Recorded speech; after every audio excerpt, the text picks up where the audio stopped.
If you'd told me 6 months ago I'd be standing here in my Upper West Side apartment sifting through the wreckage of a life I thought was bulletproof, I'd have laughed in your face. Back then, my world was a well-oiled machine of predictability.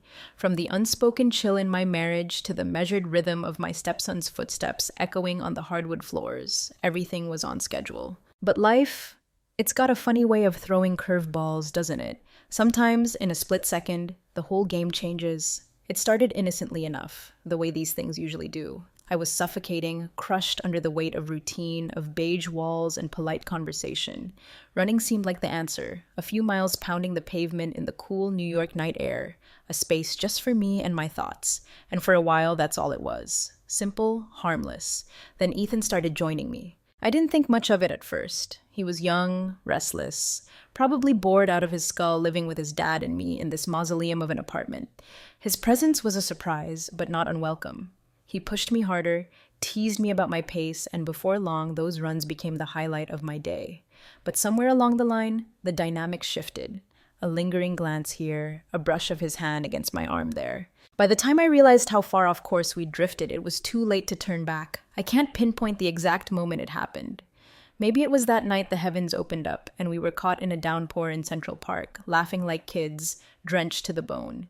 He looked at me then. In a way, Mark hadn't looked at me in years. Or maybe it was in the charged silence afterward, when the city noise faded and the only thing that mattered was the heat radiating off his skin as we stood huddled under a tree. I know what you're thinking, and you're right. This isn't a fairy tale with a neat ending. It's a tangled mess, painful and complicated in ways I'm still trying to unravel. But if you want the truth, I'll give it to you, raw and unfiltered. Because that night in the park, it didn't just change my life, it detonated it. When Ethan moved back in, it was supposed to be temporary, a stopgap while he figured things out. He stood in the doorway, duffel bag slung over his shoulder, all brooding charm and restless energy.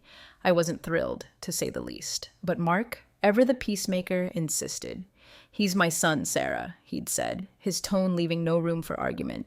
"We can't just leave him out on the street." So Ethan took the guest room, and for the most part, he kept to himself. Days were spent working part-time at some gym downtown, evenings tinkering with a beat-up motorcycle in the building's garage.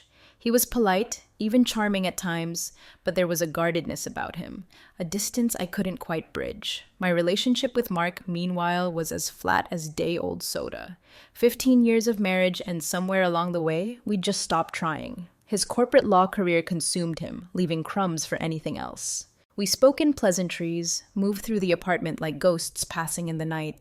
That's how the running started. I needed something, anything, to fill the gaping void. It was late spring, the evening still cool enough to make the effort feel almost refreshing. I'd lace up my sneakers after dinner, slip out the door, my footsteps echoing softly on the brownstone steps as I traced a loop through the quiet side streets. I didn't announce my departures. Mark was usually buried in paperwork, oblivious to my comings and goings. And Ethan?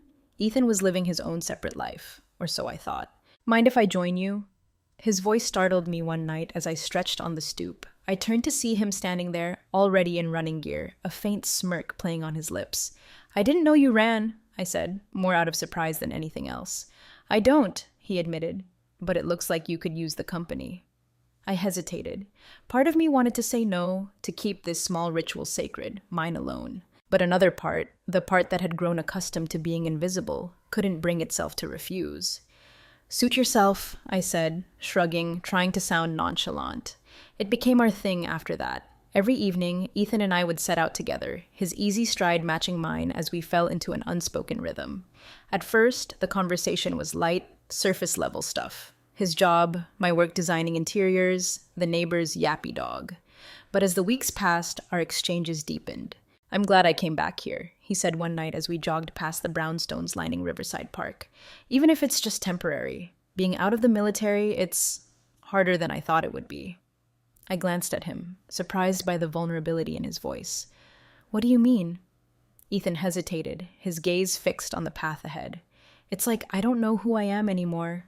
Out there, everything made sense. Rules, structure. Here, it's just chaos." "I think a lot of people feel that way," I said carefully. "It's hard to adjust when everything changes."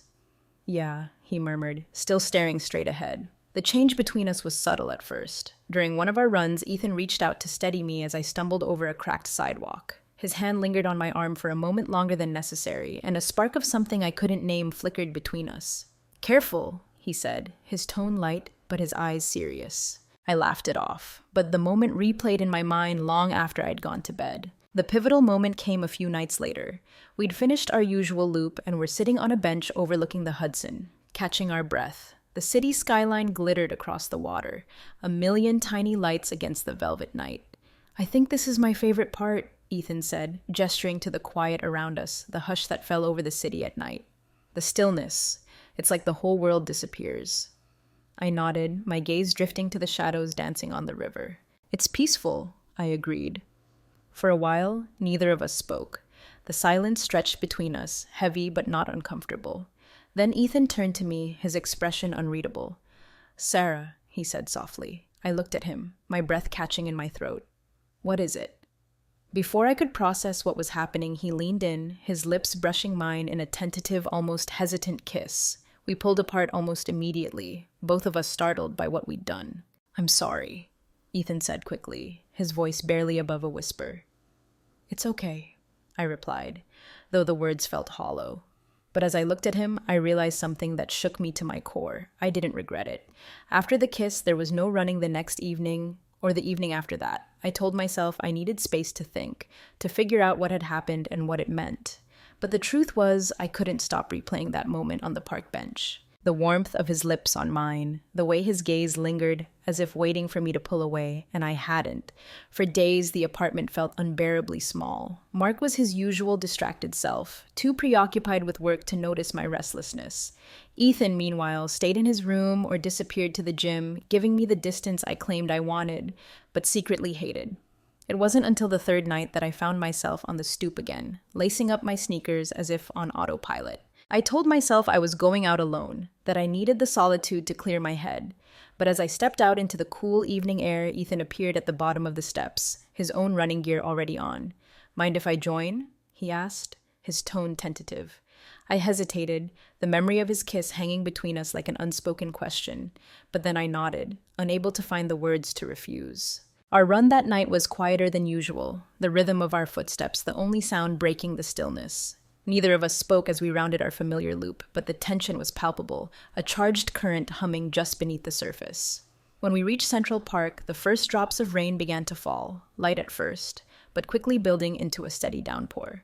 "Come on," Ethan said, grabbing my hand and pulling me toward a small gazebo near the edge of the path. We ducked under the shelter, both of us laughing breathlessly as the rain drummed against the roof.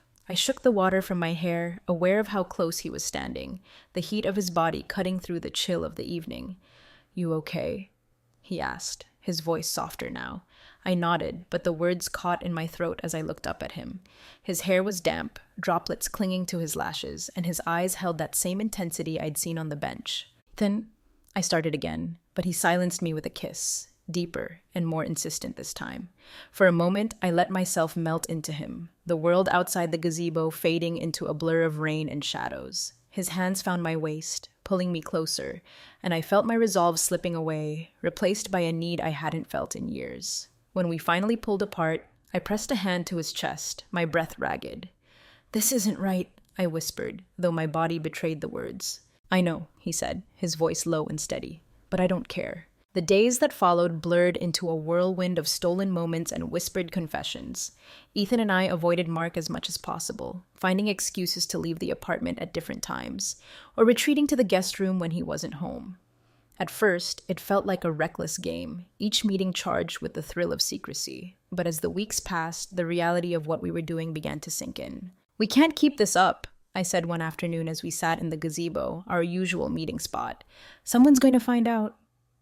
"Then let them," Ethan said, his hand brushing mine. "I don't care about anyone else. I care about you." His words sent a rush of warmth through me, but they also filled me with dread. I wanted to believe him, to let myself fall into the fantasy of what we'd created. But the practical side of me, the part that had spent years holding our fractured family together, knew it couldn't last. The guilt came in waves, unpredictable and all-consuming. I'd sit across from Mark at dinner, listening to him drone on about his latest case and feel the weight of my betrayal pressing down on me like a stone. "What's been going on with you, he asked one night, his tone unusually sharp. "You've been distracted lately." "I've just been busy with work," I said quickly, avoiding his gaze. Mark frowned, but didn't press further, his phone buzzing with an incoming email that quickly drew his attention away.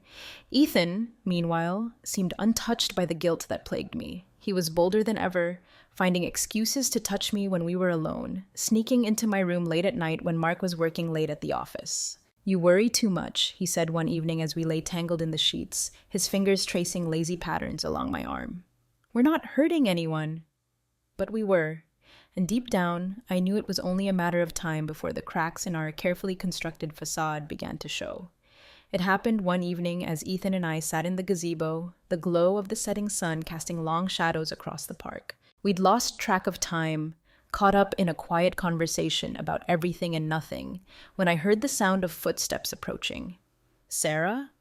I froze, my blood turning to ice as Mark's voice cut through the stillness. Ethan and I sprang apart just as Mark rounded the corner, his expression shifting from confusion to suspicion as he took in the scene before him. "What are you two doing out here?" he asked, his tone carefully neutral.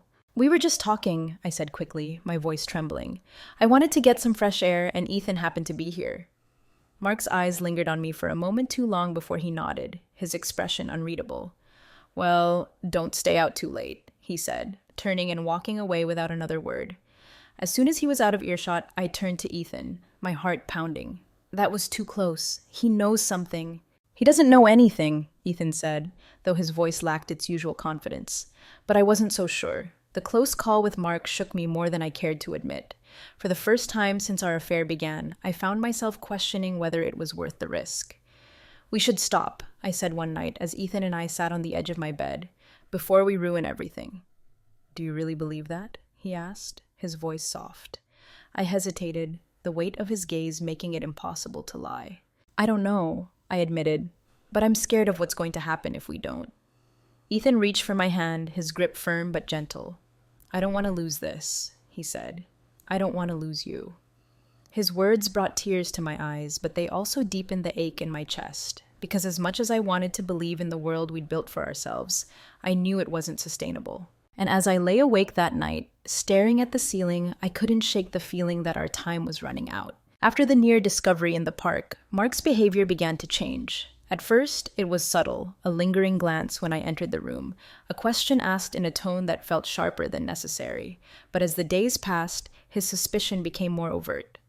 "You've been spending a lot of time out lately," he remarked one evening as we sat at the dinner table. His tone was casual, but his eyes betrayed something else, curiosity, or perhaps accusation. "I've been running," I replied evenly, spearing a piece of roasted asparagus with my fork. "You know that." "With Ethan," he pressed, his gaze steady. I froze for the briefest of moments before forcing a laugh.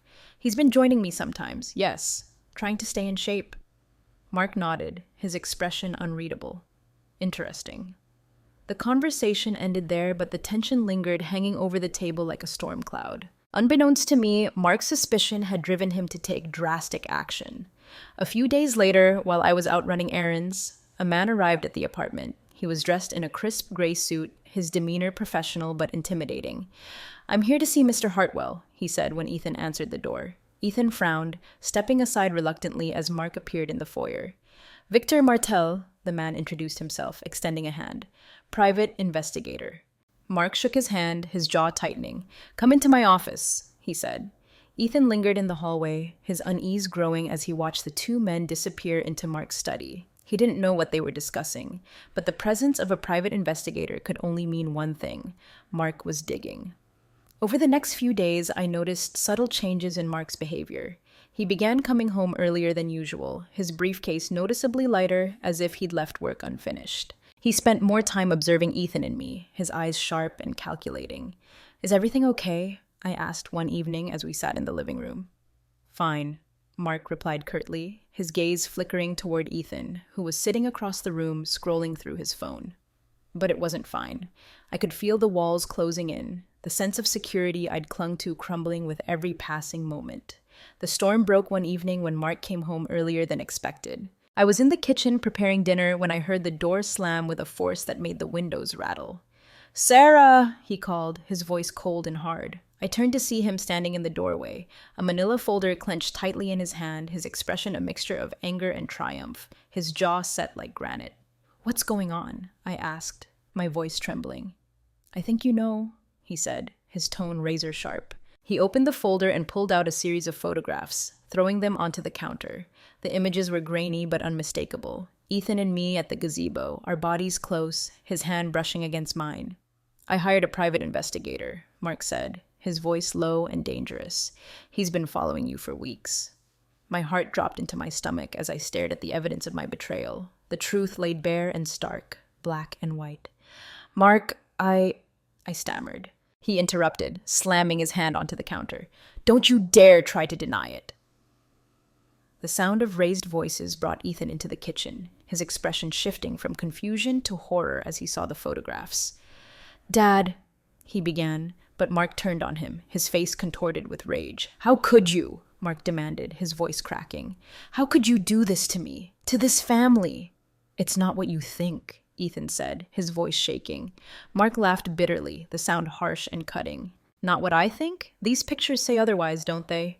I stepped between them, my hands raised in a placating gesture. "Mark, please, don't," he snapped, his voice laced with venom. "You've betrayed me, both of you, and now you're going to stand there and ask me to listen?" "Dad, it's not like that," Ethan said, his tone pleading. "Then tell me what it's like," Mark shouted, his voice echoing through the apartment. "Explain to me how my wife and my son thought this was acceptable." Neither of us had an answer. The confrontation ended with Mark storming out of the apartment, his footsteps heavy against the hardwood floor. Ethan and I were left standing in the kitchen, the silence between us deafening. "What do we do now?" I asked, my voice barely above a whisper. Ethan shook his head, his expression grim. "I don't know." That night, Mark didn't come home. I lay awake in bed, staring at the ceiling as the weight of what we'd done pressed down on me like a physical burden. In the days that followed, the apartment became a battlefield. Mark refused to speak to me, his cold silence cutting deeper than any words could have. Ethan, meanwhile, began spending more time away from the apartment, retreating to the gym or taking long drives to escape the tension. "We can't go on like this," I said one evening as Ethan and I sat in the gazebo. "It's tearing us apart." "What do you want me to do?" he asked, his voice laced with frustration. "I can't fix this, Sarah." "None of us can." His words hung in the air, a painful truth I couldn't deny. The situation reached its breaking point when Mark returned home one evening with a stack of legal documents. "I filed for divorce," he said, his tone matter of fact. "You'll be hearing from my lawyer." The finality of his words hit me like a blow, and for a moment I couldn't breathe. "Mark, please," I began, but he cut me off with a dismissive wave. "I don't want to hear it," he said. "You made your choice, Sarah. Now you'll live with the consequences." Ethan, who had been listening from the hallway, stepped forward, his expression dark. "You don't have to treat her like this," he said. Mark turned to him, his eyes cold. "And you don't have to be here. In fact, I'd prefer it if you weren't." Ethan's jaw tightened, but he said nothing. Instead, he turned and walked out the door, leaving me alone with the man I had betrayed. The days that followed were some of the loneliest of my life.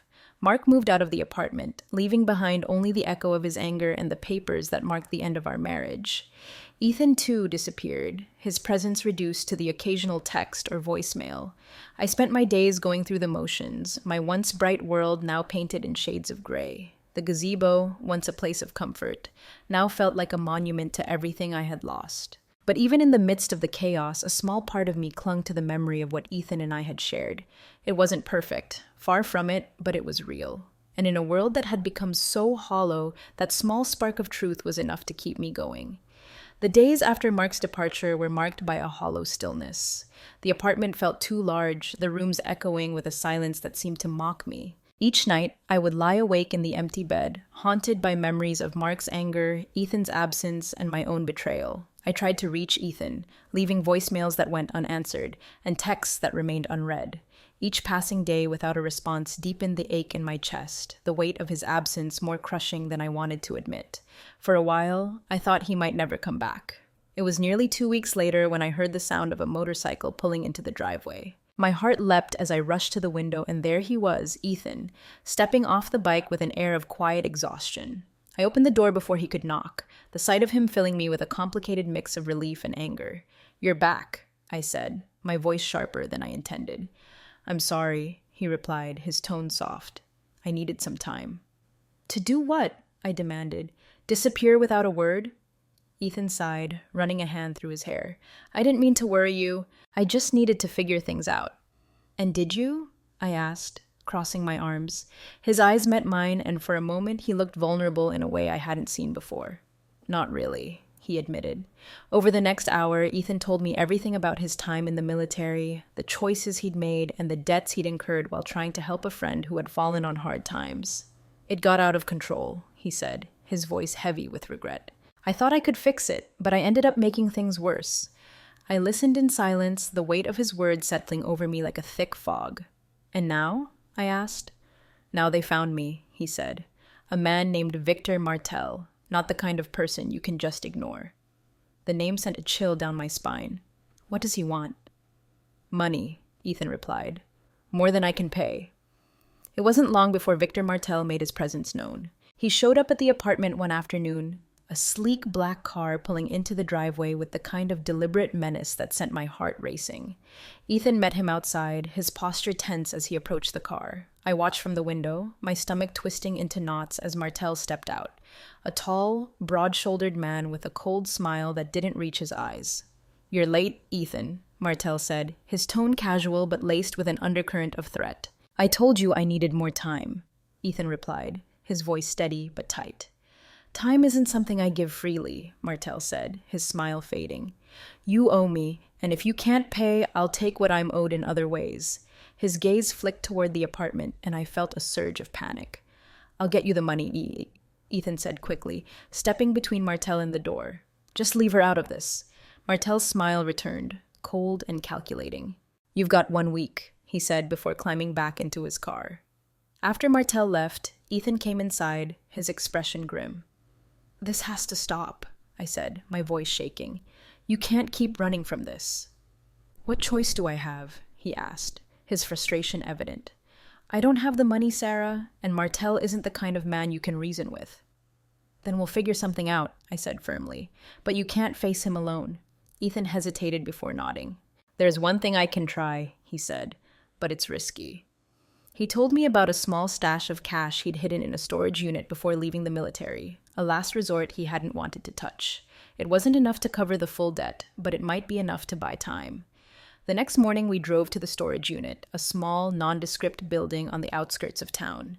Ethan opened the unit with a key he'd kept on a chain around his neck, revealing a few scattered boxes and a locked safe. As he worked to open the safe, I stood guard, my nerves on edge. The air was thick with the scent of dust and oil, the silence broken only by the soft click of the lock as Ethan turned the dial. Finally, the safe opened, and Ethan pulled out a bundle of cash, his expression a mix of relief and tension. "This should buy us some time," he said, tucking the money into a bag. But as we turned to leave, the sound of a car engine roaring to life behind us made my blood run cold. Martel stepped out of the car, flanked by 2 men who looked just as imposing. "Well, well," Martel said, his smile razor-sharp. "What do we have here?" Ethan stepped in front of me, his body tense. "You weren't supposed to be here." "And yet, here I am," Martel said, gesturing to the bag in Ethan's hand. "You planning to pay me with that?" Ethan hesitated before nodding. "It's not the full amount, but it's a start." Martel's smile faded. "A start isn't good enough." The tension in the air was suffocating as Martel took a step closer, his gaze fixed on Ethan. "You've got one last chance," he said. "Either pay me what you owe, or this gets ugly." Before Martel could make good on his threat, Ethan lunged forward, shoving him back and creating just enough of a distraction for us to make a run for it. "Go, Sarah!" Ethan shouted, pulling me toward the car. We scrambled inside, the tires screeching as Ethan floored the gas pedal. Martel's men gave chase, but Ethan's military training kicked in, guiding us through a maze of side streets until we finally lost them. When we reached the safety of the apartment, I collapsed onto the couch, my entire body trembling. "This isn't over," Ethan said, his voice grim. "Martel won't stop until he gets what he wants." As the night wore on, we discussed our options, each one more desperate than the last. In the end, we decided there was only one way to end this: confront Martel head-on and offer him the money, with the promise of more to come. "It's a gamble," Ethan admitted, "but it's the only chance we have." I nodded, my fear tempered by a determination I hadn't known I possessed. "We'll face him together," I said. Ethan looked at me, his expression softening. "I don't deserve you," he said quietly. "Maybe not," I replied, managing a faint smile, "but you've got me anyway." Ethan and I spent the next day preparing for what we both knew would be a dangerous encounter. The cash he'd retrieved from the storage unit sat in a duffel bag on the kitchen table, a meager offering compared to the full amount he owed Martel. "Are you sure about this?" I asked, my voice trembling as I watched Ethan pace the room. "No," he admitted, "but we don't have a choice." He stopped and turned to me, his expression grim. "You don't have to come, Sarah. This isn't your fight." I shook my head. "Yes, it is. We're in this together." His gaze softened, and for a moment the tension between us eased, but the weight of what lay ahead was impossible to ignore. We arranged to meet Martel at a secluded warehouse on the outskirts of the city, a location he had chosen, no doubt, to maintain the upper hand. The building was a relic of another era, its windows shattered and its walls covered in graffiti. As we pulled up, the headlights of Martel's car illuminated the lot, casting long shadows across the cracked pavement. Two of his men stood by the entrance, their expressions cold and unreadable. "Stay behind me," Ethan said as we stepped out of the car, the duffel bag slung over his shoulder. Martel emerged from the building a moment later, his confident stride and razor-sharp smile sending a chill down my spine. "Right on time," he said, his gaze flicking between us. "I like that." Ethan didn't respond, his jaw tight as he handed over the bag. Martel unzipped it, inspecting the contents with a raised eyebrow. "This isn't everything," he said, his tone flat. "It's all I have," Ethan replied, his voice steady. "But I can get you the rest. I just need more time." Martel's smile faded, replaced by a look of cold calculation. "You're out of time, Ethan, and I don't do charity." Martel motioned to one of his men, who stepped forward and grabbed Ethan by the collar. "Wait!" I shouted, stepping forward despite Ethan's warning. "There's no need for this. We're trying to make things right." Martel's gaze shifted to me, his expression unreadable. "And who are you exactly?" "She's not involved," Ethan said quickly, his voice rising. "This is between us." Martel ignored him, his attention fixed on me. "You've got guts, I'll give you that," he said. "But guts won't pay the bills." "Take the money," I said, my voice shaking. "It's a start, and we'll get you the rest. Just give us a chance." For a moment, Martel seemed to consider my words, but then he laughed, a cold, sharp sound that echoed through the empty lot. "I don't deal in chances," he said. The situation spiraled out of control in an instant. Ethan lunged at the man holding him, freeing himself with a well-placed punch. Martel's other henchman drew a knife, his movements swift and precise. "Sarah, run!" Ethan shouted, his voice cutting through the chaos, but I couldn't move. My feet felt rooted to the ground as the scene unfolded around me, a blur of fists, shouts, and the glint of steel in the dim light. Ethan fought with a desperation I had never seen before, his military training evident in every calculated move, but the odds were against him. And Martel's men were relentless. When one of them finally overpowered Ethan, slamming him to the ground, I felt a surge of panic unlike anything I'd ever experienced. "Stop!" I screamed, stepping forward. "Please stop!" Martel held up a hand, signaling his men to pause. He walked over to where Ethan lay on the ground, his expression one of mild amusement. "You've got heart, I'll give you that," he said, his tone almost mocking. "But heart doesn't pay the bills either." He drew a gun from his coat, pointing it at Ethan with a calmness that turned my blood to ice. I didn't think. I couldn't. The next thing I knew, I was reaching for the crowbar we'd brought as a precaution, my hands trembling as I lifted it. "Leave him alone," I said, my voice shaking but firm. Martel turned to me, his expression darkening. "Put that down before you hurt yourself." "Don't come any closer," I warned, tightening my grip. For a moment, everything seemed to freeze. Then Martel took a step toward me, his smile returning. "What are you going to do?" he asked. "Swing that thing?" Before I could respond, Ethan lunged at Martel from the ground, knocking the gun from his hand. The weapon skittered across the pavement, landing near my feet. "Sarah, grab it!" Ethan shouted. I didn't hesitate. I picked up the gun, my hands trembling as I pointed it at Martel. "Back off," I said, my voice steady despite the fear coursing through me. Martel raised his hands, his expression shifting from amusement to irritation. "You've got guts," he said again, his tone colder this time. The standoff ended when the sound of approaching sirens filled the air. Ethan had called the police earlier, setting a timer to alert them if we didn't check in.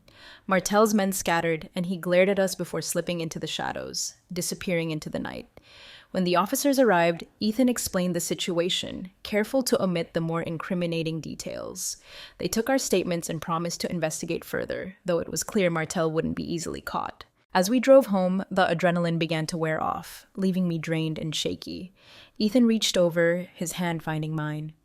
"Thank you," he said softly. "For what?" I asked, my voice barely above a whisper. "For saving my life," he replied. The events of the night left us both shaken, but they also made one thing painfully clear. Ethan couldn't stay. "This isn't over," he said as we sat on the stoop, the first hints of dawn coloring the sky. "Martel will come back, and I can't put you through that again." "You don't have to leave," I said, my voice breaking. "Yes, I do," he replied. "It's the only way to keep you safe." I wanted to argue, to beg him to stay, but I knew he was right. We stood in the driveway, the silence between us heavy with unspoken words. When Ethan pulled me into his arms, I clung to him, unwilling to let go even as I felt him slipping away. "Take care of yourself," he said, his voice thick with emotion. "You too," I whispered, and then he was gone.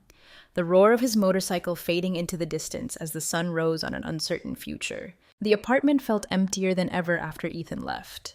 For the first few days, I found myself listening for the sound of his motorcycle pulling into the driveway, half expecting to see him standing at the door with that sheepish grin that always seemed to soften my heart. But he didn't come back. I went through the motions of daily life, trying to ignore the hollow ache that seemed to settle in my chest. Mark had already moved out, leaving behind only a few boxes of old files and the divorce papers that sat unsigned on the dining table. I couldn't bring myself to look at them, let alone sign them. Not because I thought we could fix things. Too much had been broken for that. But because doing so felt like admitting that everything we'd built together had truly crumbled to dust. Eventually, I forced myself to face the mess I'd created. I packed away the reminders of Mark, the tie rack he never used, the stack of legal pads he'd always left scattered on the desk, and boxed up the memories of Ethan too, the photos we'd taken, the pair of running shoes he'd left by the door, the half-finished project he'd abandoned in the garage. It wasn't easy. Each item felt like a piece of my heart being peeled away, leaving me raw and exposed. But it was necessary. I couldn't move forward if I kept holding on to the past. About a month after Ethan left, my son Chris stopped by unexpectedly. I hadn't seen him much since Mark moved out. He'd been busy with his own life, and I hadn't wanted to burden him with mine. "You look better," he said as we sat in the kitchen, a mug of coffee warming my hands. "Do I?" I asked, surprised. Chris nodded. "Yeah, like you're finally getting some clarity." I wasn't sure how to respond. The truth was, clarity still felt like a distant goal, something I was fumbling toward in the dark. "How's Dad?" I asked, changing the subject. Chris shrugged. "Mark's busy with work, keeping everything bottled up. You know how he is." I nodded, the weight of my choices pressing down on me again. "I hope he's okay," I said softly. "He'll be fine," Chris said. "He always is." The letter arrived a few weeks later, the handwriting on the envelope instantly recognizable. My hands trembled as I opened it, the familiar slant of Ethan's words pulling me back into memories I had tried so hard to suppress. "Sarah, I've thought about writing this letter 1,000 times, but none of the words ever seemed right. I don't think they ever will. How do you apologize for something like this? How do you thank someone for everything they've given you when you know you didn't deserve it? You saved me, Sarah, in more ways than one, and for that, I'll always be grateful. I hope you're doing okay. I hope you found some peace. You deserve that, and so much more. As for me, I'm trying. It's not easy, but I'm working on becoming the kind of person you could be proud of. Maybe one day I'll get there. Take care of yourself, Sarah. You're stronger than you know. Ethan." I read the letter over and over, the words blurring as tears filled my eyes. There was no mention of where he was or what he was doing, no promises of a future where we might meet again. But there was something in his tone, a quiet determination, that gave me hope. Spring came slowly that year, the days growing longer and the air warmer as the world outside seemed to awaken from its slumber. I started running again, not to escape, but to reconnect with myself, with the strength I'd forgotten I had. The gazebo in Central Park became a regular stop on my route. At first, I avoided it, the memories of Ethan and our stolen moments there too painful to face. But as time passed, I found comfort in the stillness of that place, a reminder of both what I'd lost and what I'd learned. I also threw myself into work, taking on more clients than I had in years, redesigning homes, transforming spaces. It was a distraction, yes, but it was also a way to create something tangible, something that felt like progress. One afternoon, as I was leaving a client's house, I saw Mark standing by his car. He looked different, tired, maybe just older, but his presence still sent a pang of guilt through me. "Sarah," he said, his tone neutral. "Mark," I replied, my voice carefully measured. For a moment, we stood in silence, the weight of everything unspoken hanging between us. Finally, he sighed, running a hand through his hair. "I wanted to apologize," he said, "for how things ended. I wasn't exactly graceful about it." I blinked, caught off guard. "You had every right to be angry," I said. "Maybe," he admitted, "but I should have handled it better. I was hurt, and I let that cloud everything else." I nodded, unsure of what to say. "I'm glad you're doing okay," he added. "You look good." "Thank you," I said softly. "I hope you're doing okay too." He gave a faint smile, then nodded. "Take care of yourself, Sarah." "You too," I replied. That evening, as I sat on the stoop watching the sun dip below the horizon, I found myself reflecting on the past few months. It wasn't just the affair with Ethan or the fallout with Mark. It was everything. The choices I'd made, the risks I'd taken, the pain I'd caused. I didn't regret it, not entirely. The love I'd found with Ethan, however fleeting, had awakened something in me, a sense of vitality, a reminder that life was still full of possibilities, even in its messiest moments. But I also knew it wasn't something to cling to. Ethan was a chapter in my life, not the whole story. And as much as I missed him, I understood that letting him go was the only way for both of us to move forward.